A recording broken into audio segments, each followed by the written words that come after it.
நம்முடைய வாழ்க்கையிலே சில காரியங்களை ஆண்டவர் தாமதம் பண்ணுகிறார் என்கிறதற்காக நம்ம அவசரப்பட்டு யாராவது ஒருத்தருடைய பேச்சை கேட்டு ஒரு முடிவை வந்துடக்கூடாது.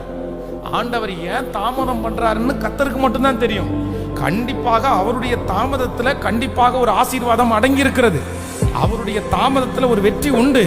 அவர் தாமதம் பண்ணினாலும் உங்களுக்கு நேர்த்தியாய் பெஸ்டாய் அவர் சொன்னதை செய்யும் அளவும் உங்களை கர்த்தர் கைவிடுவதே இல்லை. ஆனா கர்த்தர் தாமதம் பண்ற நேரத்துல தான் நிறைய பேர் குறுக்கால வந்து சில ஆலோசனை கொடுப்பார்கள். சில காரியத்தை ஆண்டவர் தரலன்னா அதை ஏத்துக்கிறது தான் ஆண்டவருடைய பிள்ளைகளுக்கு ஆசீர்வாதம். ஆண்டவர் தாமதம் பண்ணுகிற இல்லைன்னா ஆண்டவர் கொடுக்கவே வேண்டான்னு நினைக்கிற ஒன்றுக்காக நீங்க ரொம்ப பிரயாசம் எடுத்து அதை பெற்றுக்கொண்டீங்கன்னா கூட கடைசியில உங்களுக்கு அது எப்படிதான் முடியும் அப்படின்னு சொன்னா உங்களுக்கு வருத்தமாய் தான் அது முடியும். அதனால ஆண்டவர் கொடுக்காத ஒன்றை நம்ம ஏற்றுக்கொள்ளக்கூடிய ஒரு மனப்பக்குவத்தை கர்த்தரிடத்தில் கேட்பதுதான் நமக்கு உத்தமமானது.